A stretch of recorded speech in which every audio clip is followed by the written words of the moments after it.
চেরাগ জান শরীফ পীর ও মুর্শেদ কালান্দার বাবা জাহাঙ্গীর বা ইমান আল সুরেশ্বরী রচিত মারেফতের গোপনেরও গোপন কথা বইয়ের ৯৪তম পরিচ্ছেদ পাঠ করছি।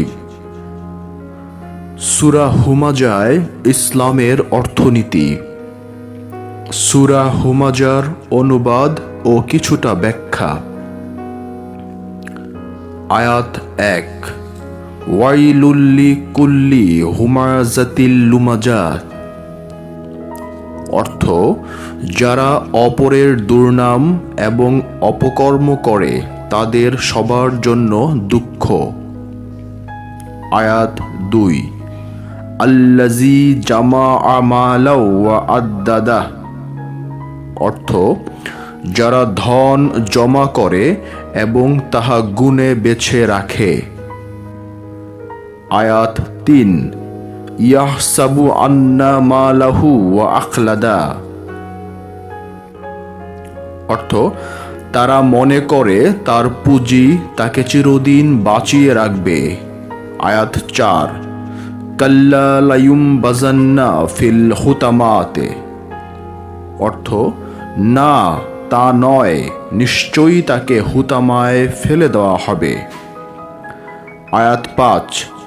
হুমা আদরাকা মাল হুতামা। অর্থ, কি দিয়ে তোমাকে বোঝানো যায় যে হুতামা কি? আয়াত ৬। নারুল্লাহি মুকাদাতু। অর্থাৎ হুতামা হলো আল্লাহরই প্রজ্বলিত আগুন। আয়াত ৭। আল্লাতী তাত্তালিউ আলাল আফিদাহ। অর্থ, যাহা উদিত হয় অন্তরের উপর। আয়াত ৮। ইন্নাহা আলাইহিম মুসাদাতুন।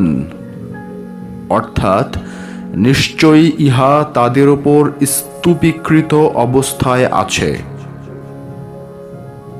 আয়াত ৯, অর্থাৎ শেষ আয়াত। ফি আমাদিম মুমাদ্দাদাহ। অর্থাৎ থামের মধ্যে পরিবেষ্টিত। হুমাজা, যারা দুর্নাম এবং অন্যায় করে বেড়ায়। ব্যাখ্যা। যারা ধন সম্পদ সঞ্চয় করে তা গুণে বেছে তাদের মন মতো সাজিয়ে রাখে এই ভেবে যে তাদের মাল তাদের সুখ সম্পদকে চিরস্থায়ী করে তুলবে, তাদের জন্য আফসোস। এই ধন সম্পদের জন্যই তারা অন্যের দুর্নাম এবং অপকর্ম করে বেড়ায়, কিন্তু ধনসম্পদ তাদেরকে স্থায়িত্ব দিতে পারবে না, বরং উহা তাদের হুতামায় নিক্ষেপ করবে। পুঁজিমোহ নিজেই হুতামা। হুতামা আল্লাহর রোষের জ্বলন্ত আগুন। এই আগুন মানব মনের সর্বপ্রকার কোমলতা, প্রেম, প্রীতি এবং সাম্য ইত্যাদি সদ্গুণগুলো পুড়িয়ে ফেলে, যার ফলে সমাজের উপর নেমে আসে বৈষম্যের দুঃখ এবং শ্রেণীভেদের তীব্র বেদনা। মানব সমাজে চরম রূপে দেখা দেয় অসাম্য এবং এই অসাম্যের পরিণাম রূপে প্রেম প্রীতির বন্ধন হয় শিথিল। বস্তুমোহ তাদের অন্তরে পশুর মতো হয় উদিত। নিশ্চয়ই এই বস্তুমোহ বিশ্রী রূপ ধারণ করে তাদের মনের উপর বোঝাই হয়ে থাকে। তাদের এই জঘন্য মনোভাবটি তারা খুঁটি দ্বারা ঘেরাও করে সংরক্ষিত করে রাখে, কিন্তু প্রকৃতপক্ষে তারা আল্লাহর রোষের আগুনকেই নিজেদের উপর বড় বোঝা করে সংরক্ষণ করে রাখে। এই সূরার সারমর্ম হিসাবে একটি কথা অতি সুন্দর ও স্বচ্ছ হয়ে ফুটে ওঠে। উহা হল, পুঁজিবাদ ও হীন স্বার্থবাদ সমাজে সর্বপ্রকার অকল্যাণের মূল। যারা ধন জমা করে রাখে এবং তা গুণে বেছে রাখে, এই সূরার দ্বিতীয় আয়াতটি অতি সুন্দর এবং স্পষ্ট ইঙ্গিত দিচ্ছে প্রাইভেট প্রপার্টি তথা ব্যক্তি মালিকানার বিরুদ্ধে। প্রাইভেট প্রপার্টি তথা ব্যক্তি মালিকানাটাই মানব চরিত্র এবং সাম্যবাদকে বিকৃত এবং বিশ্রী করে তোলে। তাই কোরআনের এই সূরাটি প্রাইভেট প্রপার্টি তথা ব্যক্তি মালিকানাটাকেই প্রজ্বলিত অগ্নির সর্বপ্রধান ইন্ধন রূপে বর্ণনা করেছে। মন্তব্য: এই সূরাটি বস্তুবাদকে কেন্দ্র করে যে পাশবিক হীন স্বার্থবাদের গন্ধে গড়া পুঁজিবাদ, সেই পুঁজিবাদের ওপর একটি চরম আঘাত রূপে প্রকাশিত হয়েছে। এরকম বস্তুমোহ মানব অন্তরের গুণরাজিকে ধ্বংস করে তথা প্রতিষ্ঠিত করে এক প্রকার কঠোর পুঁজিবাদ ও হীন স্বার্থবাদ, এবং এই পুঁজিবাদের সমর্থনে তারা সর্বপ্রকার অপবাদ এবং কলাকৌশলের ভণ্ডামির সাহায্যে অন্যায়ের রাস্তাকে আরও বড় করে তোলে, এবং এরই ফলে শ্রেণী বৈষম্যের উগ্রতা, জনসমাজের বুকে মহাপ্রীতির স্পর্শে গড়া সাম্যবাদকে অনেক ফাটল তৈরি করে। ওয়াইলুল শব্দটির অর্থ ধ্বংস। আল্লাহর দৃষ্টিতে তারা সত্যি ধ্বংসের পথে হেঁটে চলেছে, যদিও তারা মনে করে এই পুঁজিবাদের হীন স্বার্থবাদকে শক্ত বেড়া ও খুঁটি দ্বারা নিরাপদ করে রেখেছে। খুঁটি ও বেড়া মানুষের থাকার ঘরকে যেমন রোদ, বৃষ্টি এবং ঝড় হতে নিরাপদ রাখে, সেরকম তুলনার সাহায্যে আল্লাহ তাদের পুঁজিবাদের হীন স্বার্থ সংরক্ষণের বিশ্রী মনোভাবের তুলনা দিয়েছেন। বঞ্চিত গণসমাজ যদি সাম্যবাদের ন্যায়দণ্ড দ্বারা চুরমার করতে নাও পারে, তবুও কিন্তু মৃত্যু ঘটনা তাদের মেকি নিরাপত্তার প্রাচীর ভেঙে চুরমার করে দেবে। নিজের স্বার্থটা নিজের কাছে এত প্রবল এবং এত বিশ্রী রূপ যে এর সামনে সর্বপ্রকার আদর্শবাদ খেই হারিয়ে ফেলে। যুক্তিহীন স্বার্থবাদের গতিপথে চোরা খাদ তৈরি করে।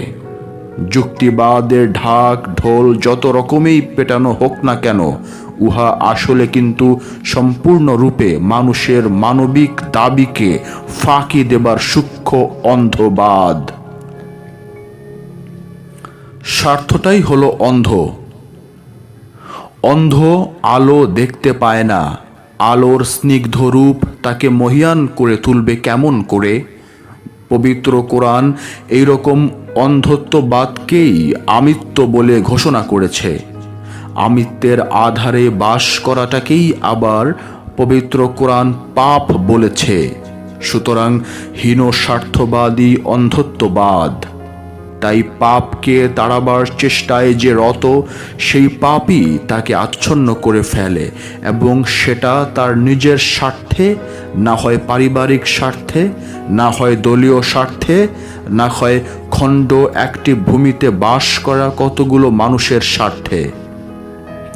এই স্বার্থটা কখনো সার্বিক মঙ্গলের পথ দেখাতে এবং আদর্শ দিতে পারে না। তাই এই হীন স্বার্থটাই অন্ধত্ববাদের পূজারী।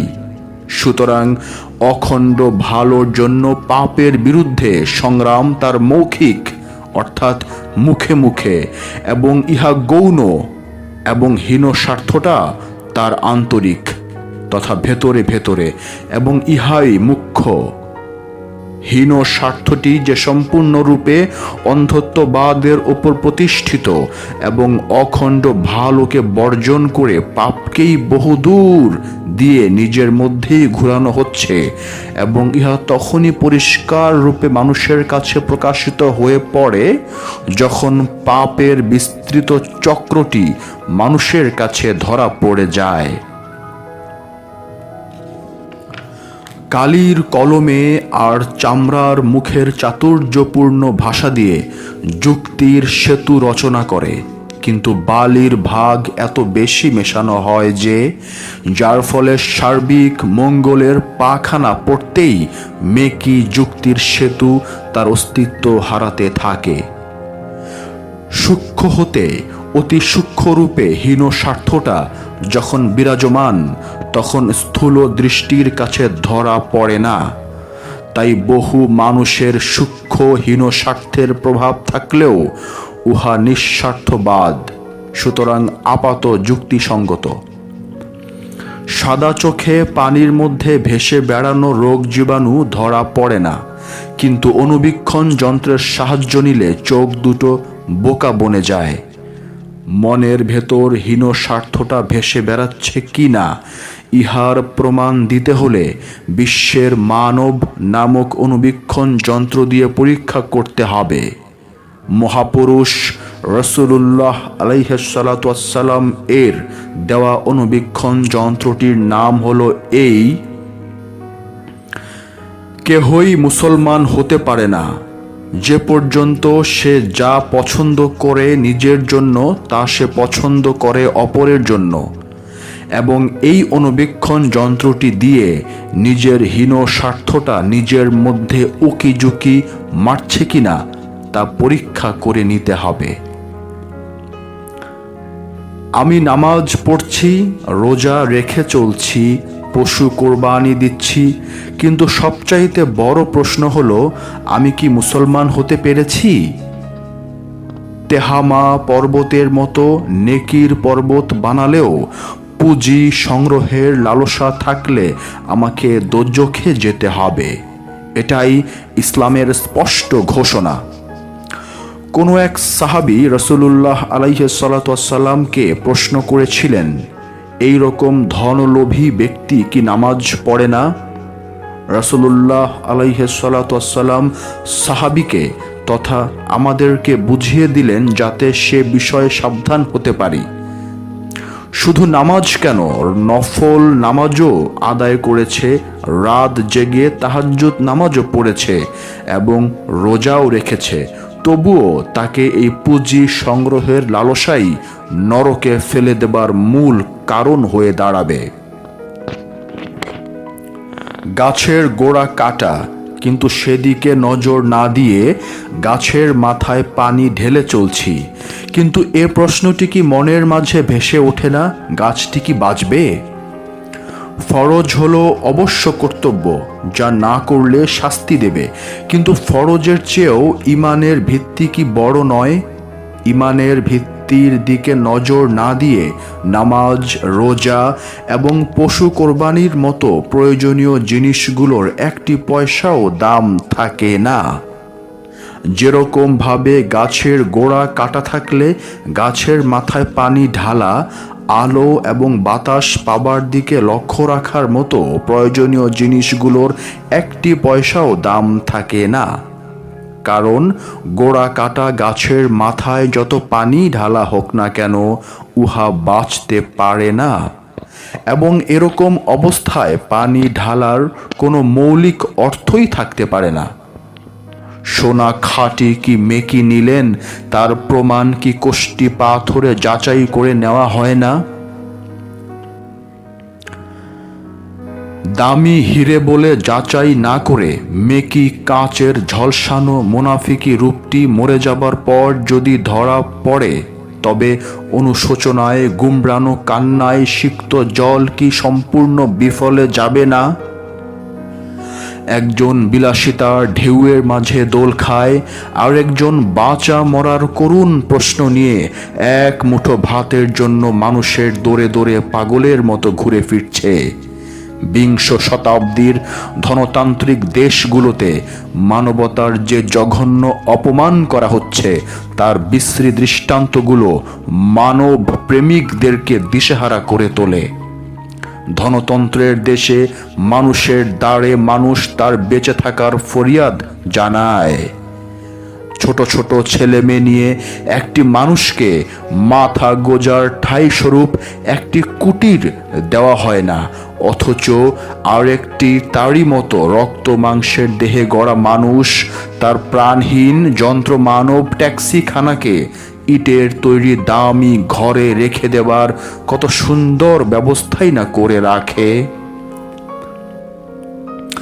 আল্লাহর সৃষ্টির শ্রেষ্ঠ জীব আশরাফুল মাখলুকাতের রাত কাটাবার স্থান পুঁজিমোহে আচ্ছন্ন ব্যক্তিটি আকার ইঙ্গিতে রাজপথের ফুটপাত দেখিয়ে দেয়।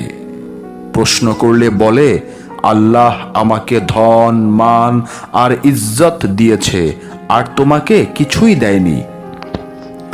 ধনতন্ত্রের দেশে ধনের মর্যাদা মানুষের জীবন হতে অনেক বেশি মূল্যবান। কোটি কোটি মানুষের বাঁচা মরার করুণ প্রশ্নটির দাম ধনতন্ত্রের পুঁজিপতিদের কাছে একটি কানা কড়িও নয়।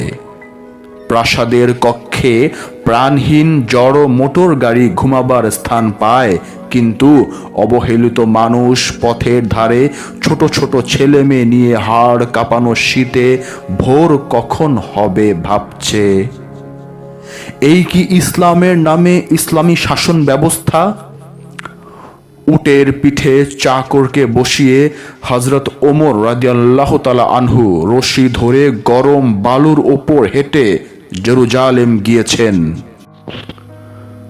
বিংশ শতাব্দীর তথাকথিত ধনতন্ত্রে গড়া মেকি সভ্যতা হযরত ওমর রাদিয়াল্লাহু তাআলা আনহু এর সাম্যবাদকে অচল বলে উপহাস করছে।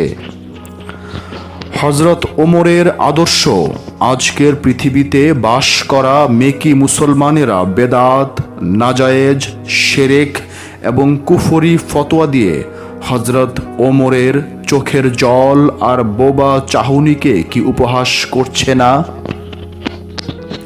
তাই আমাদের ভালো করে মনে রাখতে হবে যে অবহেলিত মানুষের দাবি প্রতিষ্ঠা ততদিন পুঁজিপতিরা করে না বা করতে চায় না, যতদিন প্রত্যক্ষ সংগ্রামে নেমে না আসবে, জেহাদ ঘোষণা না করবে, যতদিন ঐক্যবদ্ধ সংগ্রামকে একমাত্র নীতি হিসেবে গ্রহণ করে এগিয়ে না আসে।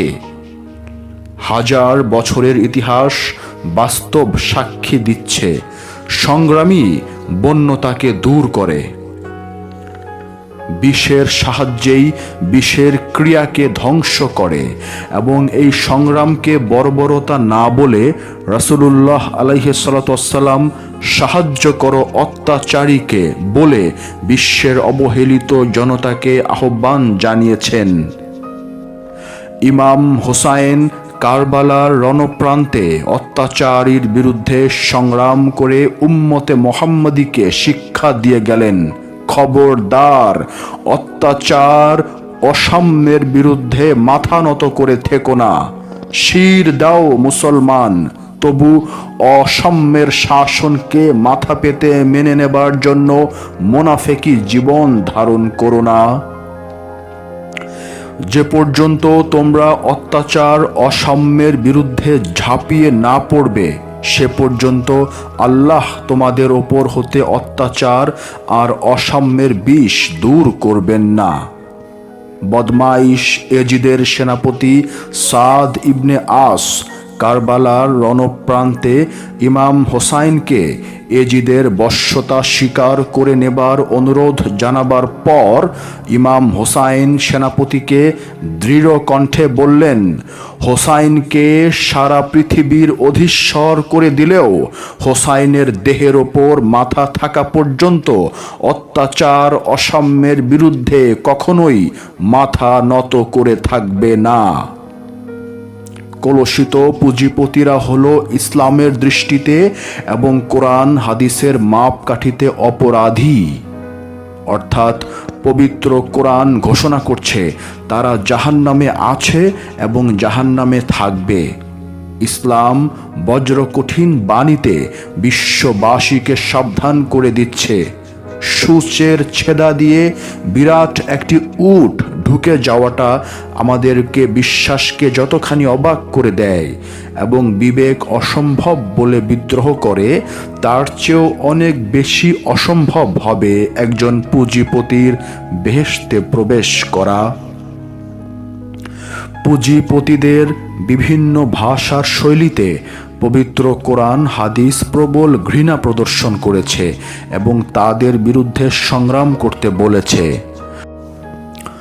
তবু অতি দুঃখের সাথে বলতে হচ্ছে, মুসলিম ভূখণ্ডগুলো হতে এবং আরও বেশি বেদনা লাগে তথাকথিত কতগুলো দল ইসলামের মুখোশ লাগিয়ে ব্যাঙের ছাতার মতো গজিয়েছে, যারা ইসলামের ভেতর প্রাইভেট প্রপার্টি তথা ব্যক্তি মালিকানা এবং পবিত্র জাকাতের অর্থ শতকরা 2.5 টাকার খুশবু পায়।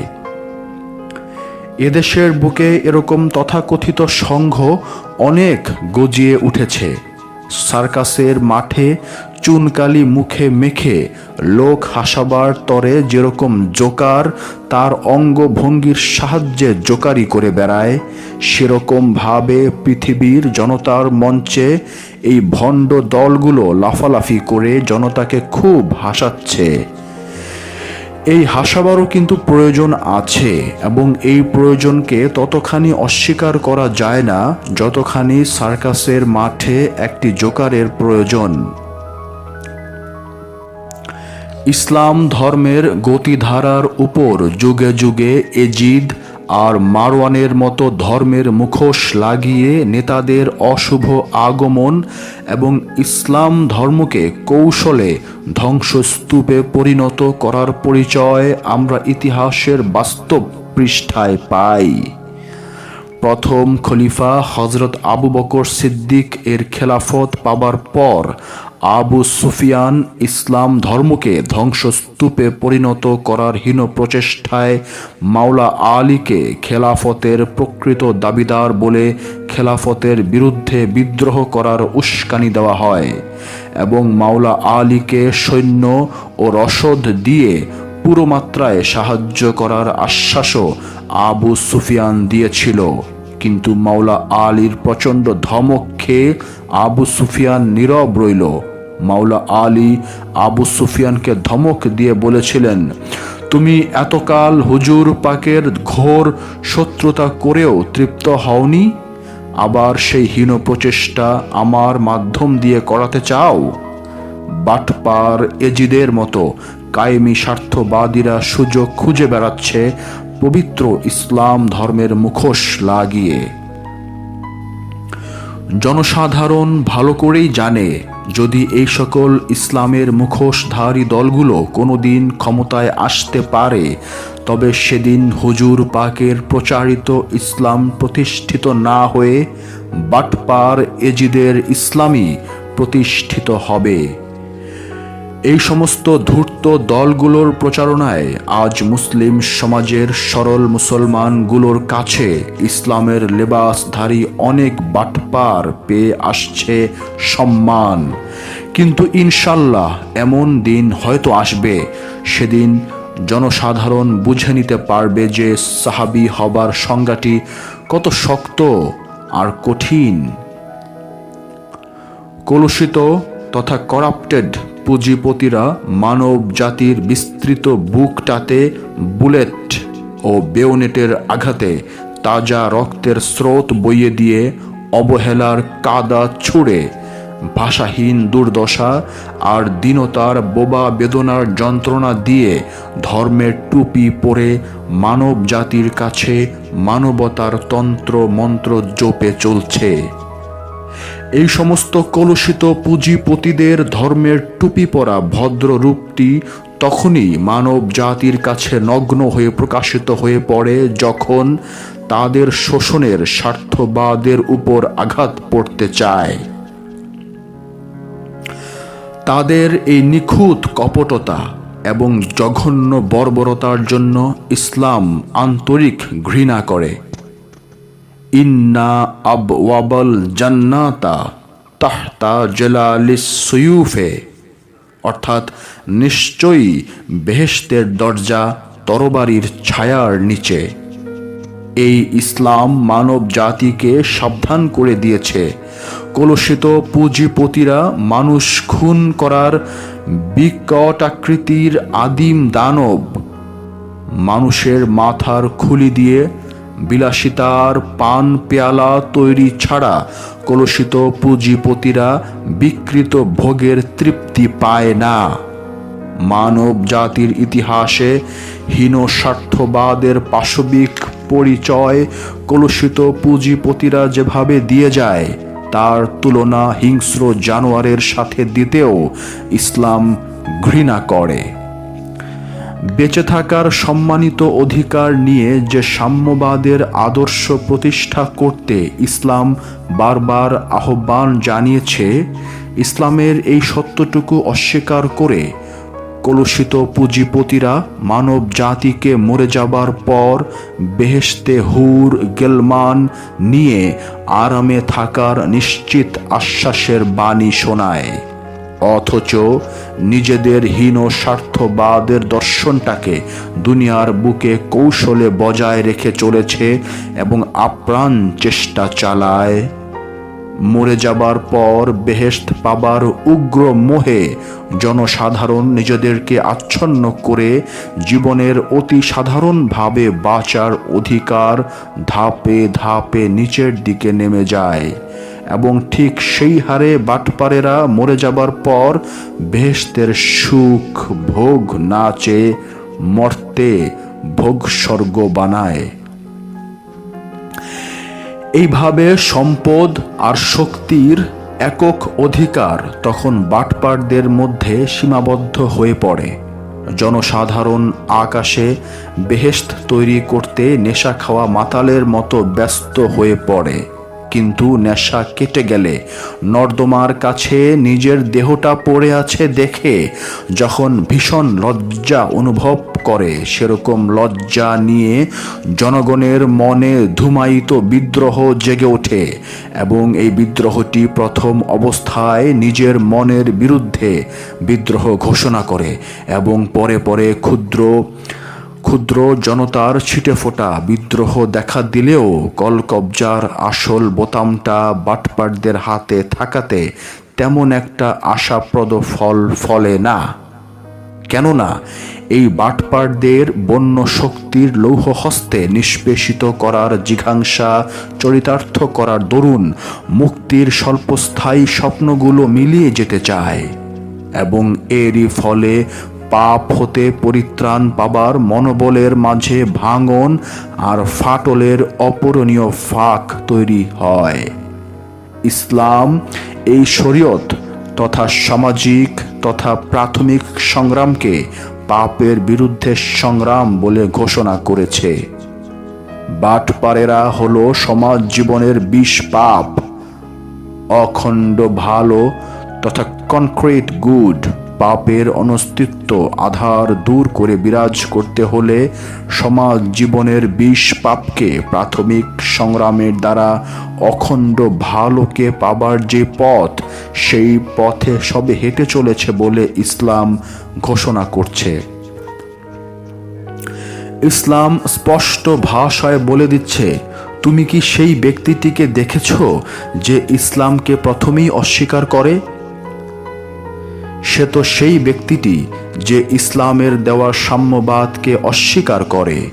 সুতরাং ইসলামের প্রাথমিক দৃষ্টিভঙ্গির দর্শনে যারা ইসলামকে মানব সমাজে তুলে ধরতে চেয়েছেন, অর্থাৎ মানব সমাজের অসহ্য বৈষম্য আর বাটপারদের চেহারাখানা জনসমাজের কাছে তুলে ধরতে আপ্রাণ চেষ্টা চালিয়েছে এবং ইসলামের সাম্যবাদ মানব সমাজে প্রতিষ্ঠা করার বাসনা নিয়ে এগিয়ে চলেছে, তাদেরকে আমরা অখণ্ড ভালোর পথে সবেমাত্র হেঁটে যাচ্ছে বলে মেনে নেব। এরাই হলো পাপের বিরুদ্ধে ইসলামের দৃষ্টিতে প্রাথমিক সংগ্রামী এবং মুক্তি, সাম্য, ভ্রাতৃত্বের পূজারী হবার যে সংজ্ঞা দেওয়া হয়েছে, সেই সংজ্ঞায় প্রাথমিক দলভুক্ত মুসলমান। হোমিওপ্যাথি ঔষধের আবিষ্কারক হ্যানিম্যান যদি মুসলমান না হন, তবে তাঁর দেওয়া ঔষধে রোগ সারে না বলে ফেলে দেওয়াটি কি নিতান্ত বোকামির পরিচয় দেয় না? মাইক বিধর্মী আবিষ্কার করেছে বলে কি মাইকে আজান দেওয়া, কোরআন তফসির এবং ওয়াজ করা ইত্যাদি হারাম বলে মাইক ব্যবহার করবেন না? যদিও এরকম ফতোয়া দেওয়া হতো, পেনিসিলিন ঔষধের আবিষ্কারক আলেকজান্ডার ফ্লেমিং খ্রিস্টান বলে কি তার পেনিসিলিন ব্যবহার করার মাঝে নিষেধ আছে? বিশ্বাস একান্ত ব্যক্তিকেন্দ্রিক, কিন্তু আবিষ্কার সার্বজনীন এবং গ্রহণযোগ্য। ধর্মের নামে ভণ্ডদের জন্য দুঃখ হয়, কারণ তারা তো নিজেদের চোখে ঠুলি পরে কলুর বলদের মতো দৌড়াচ্ছে এবং মানব সমাজকে সেই একই ঠুলি জোর করে পরিয়ে দিচ্ছে। তাই মানুষের হুঁশ জ্ঞান মানুষকে পথ দেখিয়ে দিচ্ছে। মানুষের সামাজিক নিত্যকার অসহনীয় পরিবেশ এবং যে কোনো সময় ফেটে পড়তে পারে বোমার মতো সামাজিক বিপ্লব, এবং সেই বৈপ্লবিক পরিণাম কলুষিত পুঁজিপতিদের বিরুদ্ধে বিক্ষিপ্তভাবে মুক্তির সরল পথ দেখায়, অর্থাৎ ইসলামের দেওয়া অর্থনৈতিক ব্যবস্থায় প্রতিষ্ঠিত ইসলামী সাম্যবাদ প্রতিষ্ঠার যাত্রা শুরু হয়।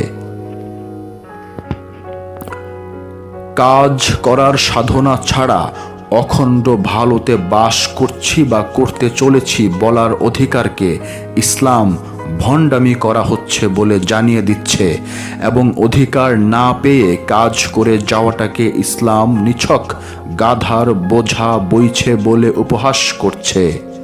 সত্য, ন্যায় ও নৈতিকতার পথটাই হলো পুলসেরাতের বর্ণিত ধারালো এবং সূক্ষ্ম পথ। আই রিপিট, সত্য, ন্যায় ও নৈতিকতার পথটাই হলো পুলসেরাতের বর্ণিত ধারালো এবং সূক্ষ্ম পথ। এই পথের চারপাশ ঘিরে আছে অনস্তিত্ব পাপের আধার।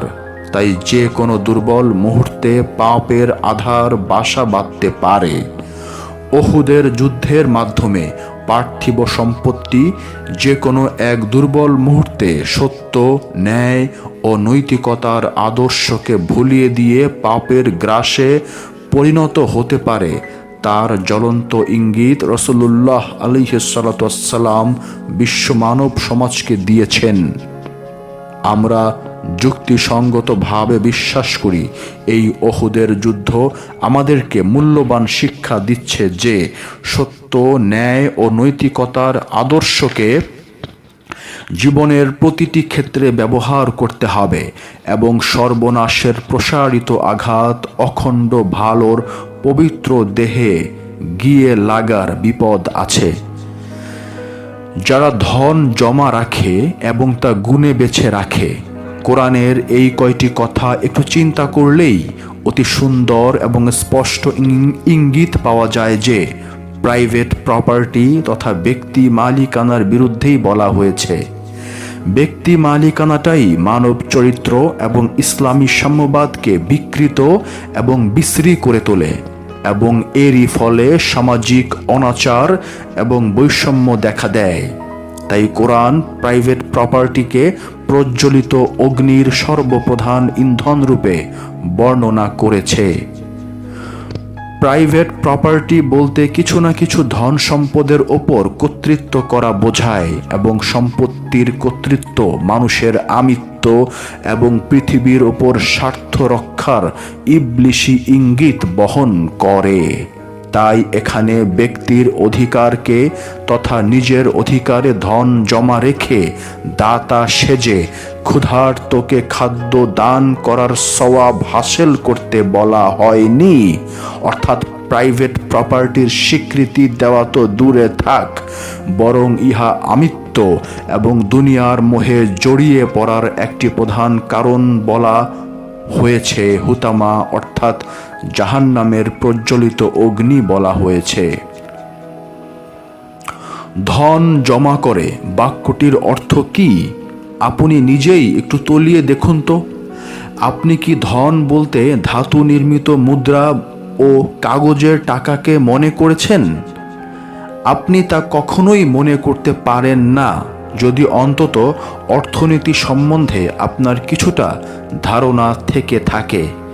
কারণ আপনি জানেন ধাতুতে বানানো মুদ্রা এবং কাগজের টাকা হলো ধন বিনিময় করার একটি সহজ মাধ্যম। সুতরাং ধন জমা করে রাখা এবং তার হিসাব রাখাটার অর্থ হলো নিজের অধিকারে কম বেশি সম্পদ রেখে দেওয়া এবং সেই সম্পদ যাতে নিজের হাতছাড়া না হয় তার জন্য সব সময় সেদিকেই মনোনিবেশ করা, এবং ইহাকেই অন্য ভাষায় বলা হয় প্রাইভেট প্রপার্টি তথা ব্যক্তি মালিকানা। যেহেতু এই প্রাইভেট প্রপার্টিকেই যখন কোরআন প্রজ্বলিত অগ্নি বলে সাবধান করে দিচ্ছে, সেই হেতু প্রাইভেট প্রপার্টির গন্ধ ইসলামের কোথায় আছে?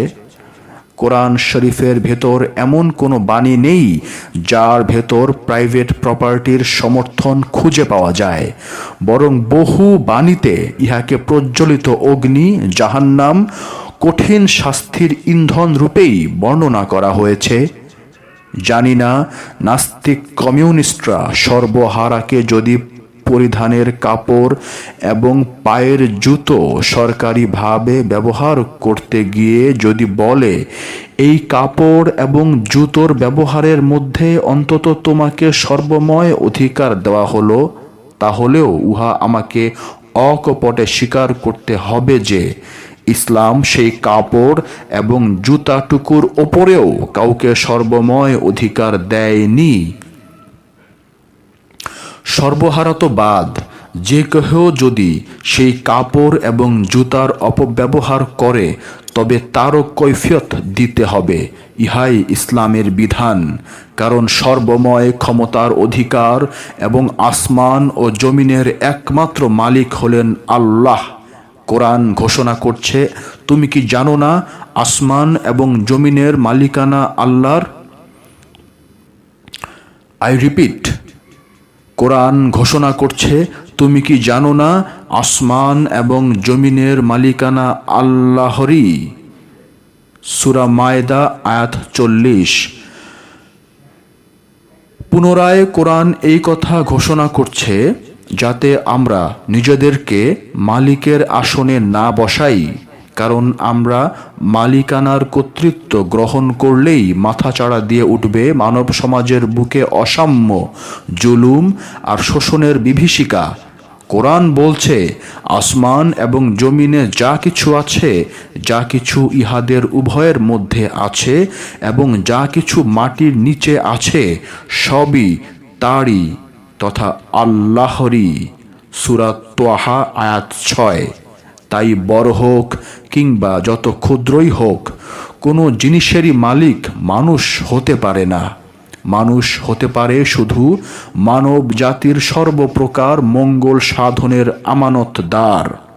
পানির পিপাসায় নিজের জীবন হয়তো চলে যেতে পারে, তবু সেই পানি হাতে নিয়ে যে ব্যক্তি ভাবতে পারে যে তার মতো পিপাসার্ত অনেকেই যুদ্ধ ময়দানে পড়ে আছে, তাদের পিপাসা হয়তো আমার চেয়েও বেশি, তাই আগে তাদেরকে পানি পান করতে দাও। এমনিভাবে সকলের তৃষ্ণার্ত ঠোঁটের কাছে পানি পেয়েও যারা অপরের তৃষ্ণার কথা মনে করে পানি পান করেননি এবং পরিশেষে সবাইকে ইন্তেকাল করতে হয়েছে। এরকম নজিরবিহীন ভ্রাতৃত্ব আর সিমেন্টেড ইউনিটি যাদের চরিত্রের আমলে সালেহা তথা অপরের সুখ দুঃখ নিজের মতো মনে করে বরণ করে নেওয়া ছিল, তাদেরকে যত সমালোচনাই করা হোক না কেন, তবু বিশ্বের মানবকে মুহূর্তের তরে অবাক করে দেয়। আর যারা মুসলমান, তাদের চোখ দুটো মুহূর্তে অশ্রুসিক্ত হয়ে ওঠে। প্রাইভেট প্রপার্টির জঘন্য অপবাদ কোরআন হাদিসের ওপর চাপিয়ে দিয়ে বিকৃত ব্যাখ্যা করে যারা ইসলামের সৌন্দর্যের মুখে কালি লেপে দিয়ে হীন স্বার্থ সিদ্ধি করে, যারা আল্লাহ যা নাজিল করেন তার বিকৃত ব্যাখ্যা দিয়ে আসল সত্যটিকে মানুষের চোখে ফাঁকি দেবার জন্য ঢেকে রাখে, তাদেরকে কোরআন সোজা শান্তি ভঙ্গকারী, জালেম এবং সবশেষে কাফের বলে ঘোষণা করছে। কোরআন ঘোষণা করছে, আর সেই সব লোক হতে দূরে থাকো যারা আল্লাহর নামকে বিকৃত করে দিচ্ছে, শীঘ্রই তারা তাদের কর্মের প্রতিফল পাবে। সূরা আরাফ আয়াত 180। কোরআন পুনরায় বলছে, তবে কে আছে তার চেয়ে অধিক অত্যাচারী যে আল্লাহর বিরুদ্ধে মিথ্যা বানিয়ে নেয়? সূরা কাহাফ। কোরআন বলছে, আল্লাহ যা নাজিল করেছেন যারা সেই অনুসারে বিচার করে না তারাই শান্তি ভঙ্গকারী। সূরা মায়দা আয়াত ৪৭। একই কথা আবার কোরআন বলছে, আল্লাহ যা নাজেল করেছেন যারা সেই অনুসারে বিচার করে না তারাই কাফের। সূরা মায়দা আয়াত ৪৪। আবার কোরআন ঘোষণা করে, আল্লাহ যা নাজিল করেছেন যারা সেই অনুসারে বিচার করে না তারাই জালেম। সূরা মায়দা আয়াত ৪৫। সমাজের যত অকল্যাণ এবং সমাজের বুকের ওপর দাঁড়িয়ে ধূর্ত শিরোমণি সেজে যত ভানুমতির ভেলকিবাজি দেখানো হয়, তাতে ইসলামের চিন্তাধারার সৌন্দর্য দিনের পর দিন বহাল তবিয়তে না থেকে বরং রাজযক্ষা রোগীর মতো ধীরে ধীরে মাটির গর্তের দিকে এগিয়ে যাচ্ছে। ভাবলে অবাক হই, কত বড় ভেলকিবাজির দল এরা। কোরআন হাদিসের দর্শনকে পর্যন্ত উল্টো করে দেয়। এই ধূর্ত শিরোমণি এবং লম্পট বাটপারেরা বলে, প্রেমের দ্বারা পরকালের ভয় দেখিয়ে নরকের যন্ত্রণার কথা শুনিয়ে সমাজ হতে অন্যায় দূর করতে কোরআন হাদিস বলেছে। এত বড় ডাহা মিথ্যা কথাটা পর্যন্ত বাজারে বেশ চালু হয়ে গেছে এই সমস্ত ভণ্ডদের গোয়েবলসের ধারায় মিথ্যার প্রচারণায়। অথচ কোরআন হাদিস এদের বিরুদ্ধে সংগ্রাম করে যাবার জন্য উপদেশ আর উৎসাহ দিচ্ছে। আমরা কি বিশ্বের মানব জাতিকে বজ্রকণ্ঠে প্রতিবাদ করে বলবো না, ইসলাম ধর্মের উপর এই সমস্ত ডাহা মিথ্যা এবং বিকৃত ভাব দ্বারা কোরআনের কোথাও নেই? প্রাইভেট প্রপার্টি তথা ব্যক্তি মালিকানার পক্ষে সূরা ইয়াসিনের ৭১, ৭২ এবং ৭৩ এই তিনটি আয়াতকে দলিল রূপে অনেকেই ব্যবহার করে থাকেন। অথচ এই আয়াতে পশুর উপর মানুষকে যে কর্তৃত্ব ও অধিকার দেওয়া হয়েছে শুধুমাত্র সেই কথারই উল্লেখ রয়েছে। ইহাকে ব্যক্তি মালিকানার নজির রূপে কেমন করে যে দেখানো যেতে পারে তাহা বোঝাই মুশকিল। এক মানুষের ওপর অন্য মানুষের অথবা একদল মানুষের উপর অন্য দলের কর্তৃত্ব প্রাপ্তির নির্দেশ উল্লেখিত আয়াতের দ্বারা কেমন করে যে বোঝা যেতে পারে তাহা আবিষ্কার করা যায় না। ইসলামী সাম্যবাদের বিরুদ্ধচারণের উদ্দেশ্যে ব্যক্তি মালিকানার স্বার্থবাদী ভূত যাদের মাথায় চড়ে বসে আছে তাদের পক্ষে এরূপ অদ্ভুত অর্থ আবিষ্কার করা সম্ভব হতে পারে। যদি কেউ একান্তই এই আয়াত শরীফকে মালিকানার দিকে লাগাতে চান, তাহা হলেও এই মালিকানা ব্যক্তি মালিকানা নয়, ইহা গৃহপালিত পশুর ওপর মনুষ্য জাতির মালিকানা বা অধিকার। ব্যক্তি মালিকানার কোনো প্রশ্নই আসে না। আল্লাহর বিধান মতে সবাই এই অধিকার পেয়েছে পশুর ওপর। একজনকে বঞ্চিত করে অথবা বাদ দিয়ে অন্যজনের অধিকার বোঝায় না। এই অধিকার সার্বজনীন। আর একটি বিষয় প্রথমেই জেনে নিতে হবে যে সম্পদ জমাকারীর ইসলামী সংজ্ঞাটি কী, অর্থাৎ সম্পদ জমা করে রাখে বলে কার ওপর ইসলাম অভিসম্পাত, বর্ষণ এবং কাফের মুনাফিক বলে অভিহিত করেছে। ইসলাম ধর্ম তাকেই সম্পদ জমা করছে বলে অভিহিত করেছে যার জীবন ধারণের একান্ত প্রয়োজনীয় ব্যয় বাদেও কিছু সম্পদ জমা থেকে যায়। তাই হুজুর পাক আলাইহিস সালাতু ওয়াসসালাম এরকম সম্পদ জমাকারী সম্বন্ধে বলেছেন, সম্পদ জমা করে যে লোক সে আল্লাহর দূরবর্তী, বেহেশতের দূরবর্তী, মানব সমাজের দূরবর্তী এবং দোজখের নিকটবর্তী। তিরমিজি। হুজুর পাক আলাইহিস সালাতু ওয়াসসালাম আরও বলেন, বাটপার, সম্পদ জমাকারী এবং নিষ্ঠুর ব্যক্তি বেহেশতে যাবে না। তিরমিজি। হুজুর পাক আলাইহিস সালাতু ওয়াসসালাম পুনরায় বলেন, আমার মনে হলো যে আমার কাছে এক টুকরো সোনা আছে, ইহা আমাকে ধরে রাখুক, আমি ইহা মোটেই পছন্দ করি না, তাই ইহা বন্টন করে দেবার আদেশ দিয়েছি। বুখারী। হুজুর পাক আলাইহিস সালাতু ওয়াসসালাম বলেন, মওজুদদার অভিশপ্ত। ইবনে মাজা। হুজুর পাক আলাইহিস সালাতু ওয়াসসালাম বলেন, যে খাদ্যশস্য 40 দিন মজুদ করে রাখে আর তা পরে বিলিয়ে দেয় গরিবকে, তা তার পাপের প্রায়শ্চিত্ত হবে না। রাজিন। হুজুর পাক আলাইহিস সালাতু ওয়াসসালাম বলেন, যারা মুসলমানগণের ক্ষতি করে তাদের খাদ্যশস্য মজুদ করে রাখে, আল্লাহ তাদেরকে কঠিন রোগ ও দারিদ্রতা দিয়ে কষ্ট দেবেন। ইবনে মাজা।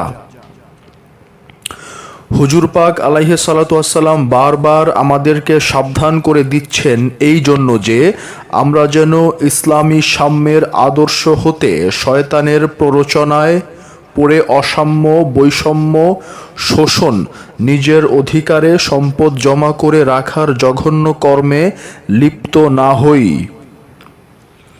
হুজুর পাক আলাইহিস সালাতু ওয়াসসালাম একদিন ঘটনাচক্রে হযরত বেলালের নিকট গিয়ে দেখতে পেলেন যে তার সামনে এক ঝুড়ি খেজুর। তিনি তখনই বেলালকে জিজ্ঞেস করলেন, হে বেলাল, এগুলো কি? বেলাল উত্তর দিলেন, আগামীকালের জন্য আমি ইহা জমা করে রেখেছি। তিনি বললেন, বিচারের দিন দোজখের আগুনের বাষ্প কি দেখতে ভয় করো না? বাইহাকি। মাত্র এক ঝুড়ি খেজুর জমা করে রাখাটাকে হুজুর পাক আলাইহিস সালাতু ওয়াসসালাম দোজখের আগুনের বাষ্প বলে হযরত বেলালকে সাবধান করে দিলেন। আর আমরা এখন কোথায়, কোন পতনের বিন্দুতে দাঁড়িয়ে আছি একবার নিরপেক্ষ মনে বিচার করে দেখুন তো। অন্যের কথা বাদই দিলাম, ব্যক্তি আমিটাকেই একবার বিচারের কাঠগড়ায় দাঁড় করালে কি রায় আশা করতে পারি? আমার নিজের পাপ দিয়েই তো অন্যের পাপ মেপে যায়, তার পরিণতির শোচনীয় অবস্থাটার কি ব্যাখ্যা দিতে হবে? জলজ্যান্ত সত্যের উলঙ্গ প্রকাশের ধারাকেও আপন অন্ধ স্বার্থের খাতিরে বাঁকা পথে জোর করে টেনে নিয়ে যাই, আর যদি একান্তই না নিতে পারি তাহলে চিরন্তন একখানা অপবাদের গালি দিয়ে যাই।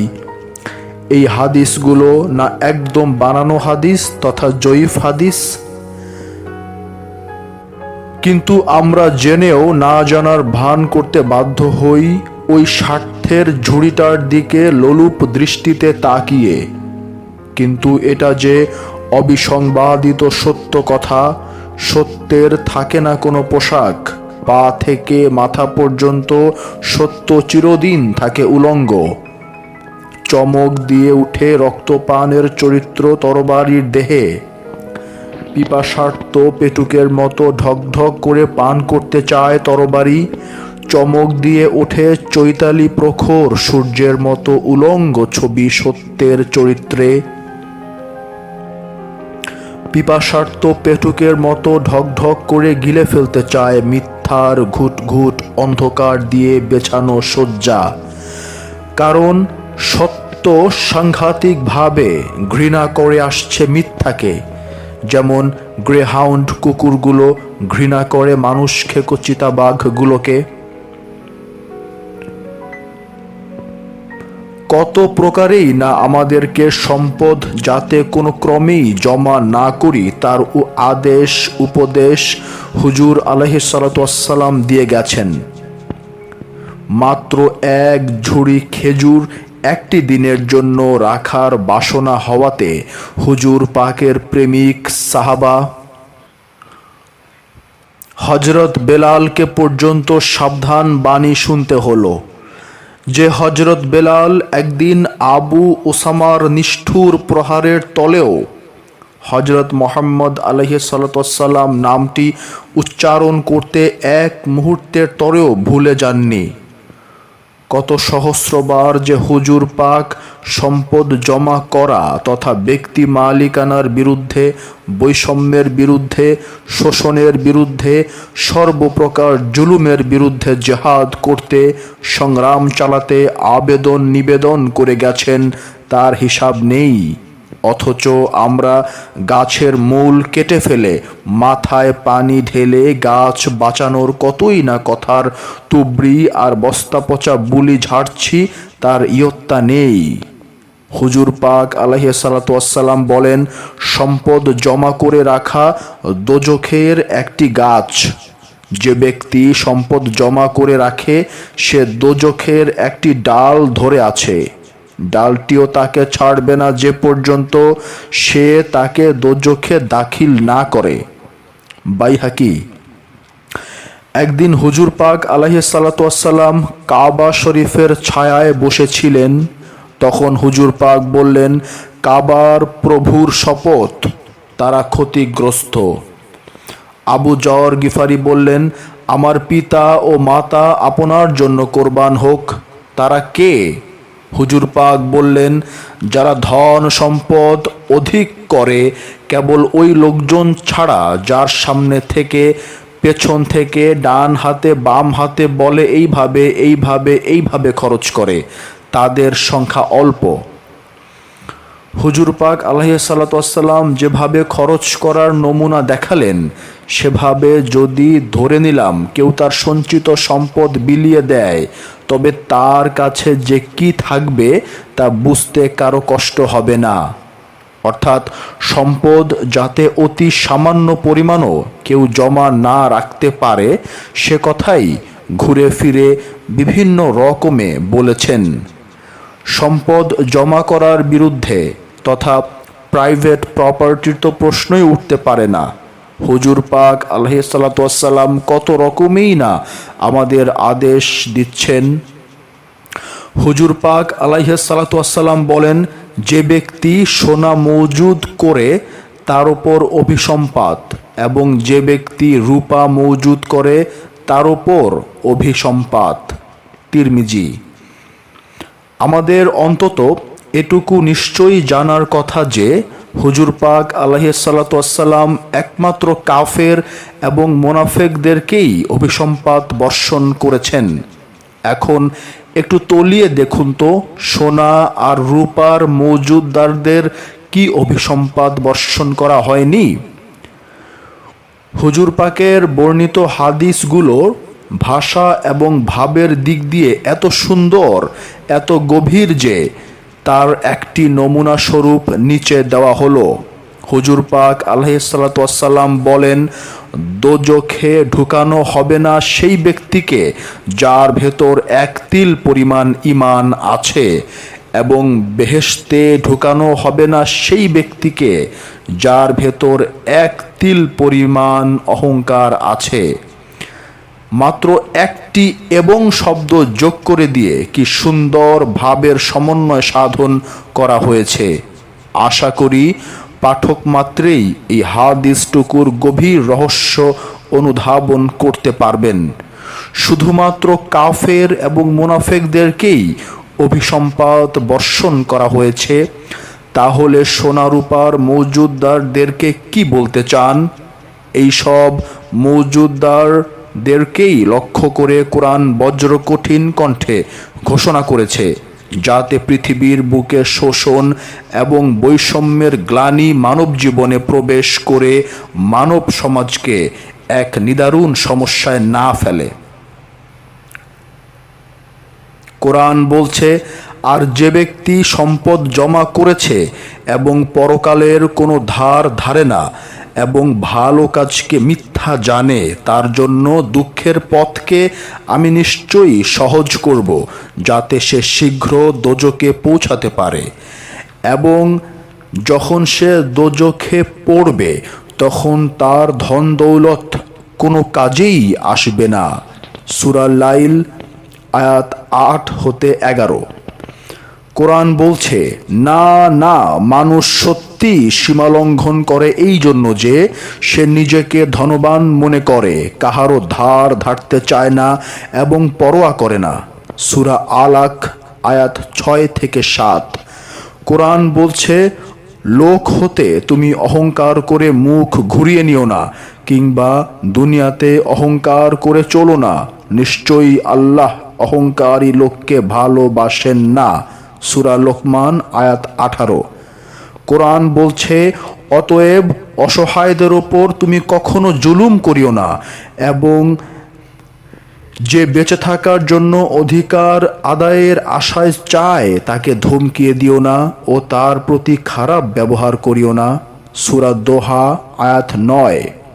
কোরআন বলছে, কিন্তু সেদিন অত্যাচারীদের ওজর আপত্তি তাদের কোনো উপকারেই আসবে না এবং তাদের অনুতাপও কবুল করা হবে না। সূরা রুম আয়াত 57। কোরআন বলছে, এই জালেমেরা স্পষ্টই পথভ্রষ্ট কাফের হয়ে রয়েছে। সূরা লোকমান আয়াত 11। কোরআন বলছে, এবং তাদের সহিত যুদ্ধ করতে থাকো যতক্ষণ না জুলুম দূর হয়। সূরা বাকারা 193 নম্বর আয়াতের কিছু অংশ। জালেমদের ক্ষমা করে দিলেও এবং জালেমদের জুলুম হতে সাময়িক রেহাই পেলেও সর্বকালের জন্য উহা কিন্তু মোটেই নিরাপদ নয়।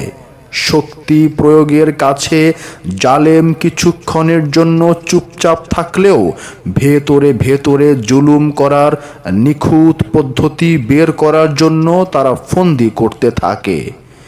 এজন্য কোরআন পাক আমাদেরকে সবসময় জালেমদের উপর কড়া নজর রাখতে বলেছে। ইসলামের ধারাবাহিক ইতিহাস পড়লেই এই কথাগুলোর মূল্য এবং গুরুত্ব বোঝা যায়। জালেমের অত্যাচারে মজলুম জনতার যে রক্ত শোষণ করা হয়েছে, মজলুম জনতার ওপরে যে অত্যাচারের রোলার নির্মমভাবে চালিয়ে দেওয়া হয়েছে, তাদেরকে সেরকমই শাস্তি দিতে হবে যেরকম তারা মজলুম জনতার ওপর নির্মম অত্যাচার চালিয়েছে। এবং সেই শাস্তি দেবার মাঝেই আছে মজলুমের জীবন ফিরে পাবার, এবং জালেমদেরকে শাস্তি দেবার মাঝেই আছে হত্যা ও রক্তপাত হতে নিজেদেরকে রক্ষা করা। যদিও আপাত দৃষ্টিতে জালেমকে শাস্তি প্রদান করাটা আমাদের চোখে এক প্রকার নির্মম বলেই ঠেকছে, কিন্তু কোরআন জালেমকে শাস্তি দান করার মাধ্যমে যে নির্মমতা ফুটে ওঠে, উহাকে নির্মম বলে আখ্যা না দিয়ে বলছে, এই শাস্তি দানের মাঝেই আছে মজলুমের জীবন ফিরে পাবার উজ্জ্বল ভবিষ্যৎ। তাই কোরআন বলছে, হে জ্ঞানের অধিকারীগণ, তোমাদের জন্য খুনের পরিবর্তে খুনের মধ্যে রয়েছে জীবন, যেন তোমরা হত্যা ও রক্তপাত হতে নিজেদের রক্ষা করতে পারো। সূরা বাকারা আয়াত 179। ইসলাম বলছে, যারা জালেম, যারা অত্যাচারী, তারাই পথভ্রষ্ট, তারা কাফের আর মুনাফেক। তাদেরকে আল্লাহ পথ দেখান না।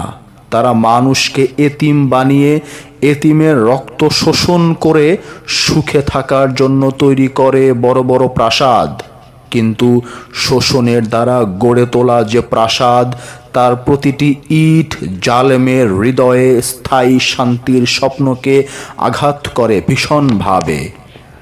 তারই দরুন জালেমের মন সবসময় অস্থির আর সন্দিগ্ধ থাকে। শান্তির রূপে গড়া প্রাসাদের প্রতিটি কক্ষের দেয়াল জালেমকে শোষণ করছে এতিমের রক্ত বাক্যটি বোবা ভাষায় প্রতিধ্বনিত করে। আর তারই দরুন জালেম প্রতিটি ক্ষণে অনুভব করে অদৃশ্য অথচ তীব্র পাঁজর ফাটা আঘাত। কোরআন কত সুন্দর করেই না জালেমের মর্মবেদনার ছবি ফুটিয়ে তুলেছে। আর আল্লাহ কখনোই জালেমদেরকে পথ দেখান না। যে শোষণের দ্বারা গড়া বিলাসী প্রাসাদ তারা নির্মাণ করেছে, তারই দরুন তাদের মন সবসময় সন্দেহে ভরা থাকবে, যে পর্যন্ত না তাদের হৃদয় টুকরো টুকরো করে কাটা হয়। সূরা তাওবা আয়াত 110। কেন ওই জালেম বেঈমানদের ভীরু বুক দুরুদুরু করে কেঁপে ওঠে? যাদেরকে অত্যাচার করে, শোষণ করে, অকথ্য নির্যাতন করে, অর্থনৈতিক ভেলকিবাজি দেখিয়ে, সম্পদের কেন্দ্রীভূত করার মিঠা অস্ত্রের আঘাত দিয়ে, মানবতাবিহীন নেংটি পরিয়ে দিয়ে যে সরল জনতাকে এতিমের শ্রেণীতে ভিড় করাচ্ছে, তারা কি নীরব দর্শকের ভূমিকা পালন করে যাবে? তারা কি ভাগ্যের লিখন এই ছিল বলে সান্ত্বনা খুঁজবে? অত্যাচার, জুলুম, শোষণ আর নির্যাতন যদি বোবার মতো শুধু নীরবে দাঁড়িয়ে সয়ে যাও, যদি এর বিরুদ্ধে প্রতিবাদ মুখর না হও, যদি গোপন করে রাখো অত্যাচারীর বিরুদ্ধে প্রতিবাদ করার আল্লাহর দেওয়া স্পষ্ট প্রমাণগুলোকে, যদি লুকিয়ে রাখো আল্লাহর পথে চলার যে নির্দেশ, যাহা কেতাবের ধারাসমূহে আমরা রূপে তোমাদের কাছে খোলসা করে দিচ্ছে আবর্তন বিবর্তনের মাধ্যমে, তবে তোমাদের ধ্বংস হয়ে যাবার অভিশাপ আল্লাহ কর্তৃক নিশ্চয়ই বর্ষিত হবে এবং তাতে নিজেদের ধ্বংস নিজেরাই ডেকে আনবে। নীরব দর্শকের মতো যাতে আল্লাহর নিদর্শনগুলো তোমরা গোপন করে না রাখো, তারই জন্য কোরআন তোমাদেরকে সাবধান করে দিচ্ছে। যারা গোপন করে রাখে স্পষ্ট প্রমাণগুলো এবং আল্লাহর পথে চলার নির্দেশগুলো, যাহা আমি পাঠিয়েছি তোমাদের জন্য, আর যাহা খোলসা করে আমরা দেখিয়ে দিয়েছি আমাদের কেতাবের, তাদের ওপর আল্লাহর অভিশাপ এবং যাদের অভিশাপ দেবার ক্ষমতা আছে। সূরা বাকারা আয়াত 159। পৃথিবীর বুকে সাম্য, শান্তি, শৃঙ্খলা যাতে বজায় থাকে, আর যত প্রকার অপকর্ম, অন্যায় এবং ক্ষতি যারা তাদের শয়তানি বুদ্ধির জোরে করে বেড়ায় এবং পৃথিবীর বুকে অশান্তির বন্যা নামিয়ে দেয়, আল্লাহ যত বড় কঠিন শাস্তি দিতে আমাদেরকে আদেশ করছেন তা শুনলেই সত্যিই অবাক হতে হয়। এক তিল পরিমাণ মায়া মমতার প্রশ্ন ওঠাই অবান্তর করে রাখা হয়েছে আল্লাহর প্রতিটি আদেশের মাঝে, যারা পৃথিবীতে অন্যায় অত্যাচার করে বেড়ায়। আই রিপিট, এক তিল পরিমাণ মায়া মমতার প্রশ্ন ওঠাই অবান্তর করে রাখা হয়েছে আল্লাহর প্রতিটি আদেশের মাঝে, যারা পৃথিবীতে অন্যায় অত্যাচার করে বেড়ায়। এই জালেমের দলকে সমুচিত শিক্ষা দেবার আদেশ দিয়েছেন আল্লাহ। এদের অপকর্ম যাতে ভূপৃষ্ঠে রোগ জীবাণুর মতো সংক্রামক না হয়, তার দরুন জালেমদেরকে পৃথিবীর বুক হতে চিরতরে মুছে দিতে আদেশ করেছেন। জালেমের প্রতি উদারতা আল্লাহ কোথাও দেখাননি, কারণ উদারতার প্রশ্ন এখানে অবান্তর। উদারতা প্রদর্শন করার অর্থ হলো জালেমকে সাহায্য করা এবং জালেমের সাহস বাড়িয়ে দেবার ভূমিকা গ্রহণ করা। আমরা যেন মুখেই শুধু আল্লাহর এবং রাসূলের আদেশ পালন করে না যাই, বরং উহা কার্যক্ষেত্রে প্রয়োগ করতে হবে এবং তৌহিদের মূল শিক্ষাই হলো মুখ এবং কার্যক্ষেত্রে প্রয়োগ করা। নিজে মধুপান করার অভ্যাস ত্যাগ করে অপরকে মধুপান ত্যাগ করতে বলার আদর্শই ইসলাম, এবং ইহার ব্যতিক্রমকেই উদারতাবাদ বলা হয়। মুখে জেহাদের বুলি কপচানো কিন্তু কার্যক্ষেত্রে উদারতাবাদ প্রয়োগ করা, অন্যকে জেহাদ করতে বলা কিন্তু নিজের বেলায় প্রয়োগ করা হয় উদারতাবাদ, এবং ইহাকেও কি এক প্রকার মুনাফিকির লক্ষণ বলা যায় না? পশুর মতো এক বোঝা খাবার উদরে তুলে আবার মুচকি হাসি তুলে রসুলের বাণীকে টেনে এনে মিষ্টি খাবার মোহটাকে সুন্নত বললে ওই মুনাফেকদের মুখেই সুন্দর শোনায়, কিন্তু শোষণ আর জুলুমের বিরুদ্ধে হাজার হাজার বার আল্লাহ এবং রসুলের আদেশটা কেউ শুনিয়ে দিলেই উদারতাবাদের ললিত ভাষার শৈলী শোনায়। 3 দিনের বেশি খাদ্য ঘরে মজুদ না করার যে হুজুর পাকের আবেদন, সেই আবেদন যারা ভুরি ভোজের পর মিষ্টি খেয়ে হুজুর পাকের সুন্নত পালন করছে বলে বেড়ায়, তাদেরকে এই খাদ্য মজুদ না করে রাখার বয়ান শোনালে তারা যেন সহসা আকাশ হতে পড়ে যান। অবাক হয়ে এরকম প্রশ্ন হয়তো করে বসতে পারে, এরকম হাদিস তো শুনিনি, অর্থাৎ তাহলে তো কাজ সেরেছে। শুনলে অবাক হবেন, হুজুর পাকের বর্ণিত এই হাদিসটিকে দুর্বল, মিথ্যা, বানানো, মনসুখ বর্ণনাকারীদের মধ্যে অনেকেই নির্ভরযোগ্য নয় ইত্যাদি বিশেষণগুলো আগেই লেপে দিয়েছে তারাই, যারা মিষ্টি মুখের গর্তে টপ টপ করে ফেলে, হুজুর পাকের সুন্নত পালন করতে ব্যস্ত এবং বিশেষজ্ঞ। আল্লাহ কোরআন ঘোষণা করেছেন জালেমের জুলুমকে পৃথিবী হতে মুছে দিতে। শক্তির পুরোপুরি প্রয়োগ করে যারা পৃথিবীর বুকে জুলুম, অনিষ্ট আর ক্ষতি করছে, তারা আল্লাহ এবং তার রসুলের বিরুদ্ধে যুদ্ধ করে, এবং এটাই তাদের একমাত্র শাস্তি যে তাদেরকে অবশ্যই খুন করা হবে, অথবা শুলে চড়িয়ে মেরে ফেলতে হবে, অথবা উল্টো দিক করে তাদের হাত পা কেটে দেওয়া হবে। এবং এটা তো তাদের জন্য পৃথিবীতে ভীষণ অপমান, এবং পরকালের জন্য তাদেরকে ভয়ঙ্কর শাস্তি দেওয়া হবে। সূরা মায়েদার 33 আয়াতের ভাবার্থ।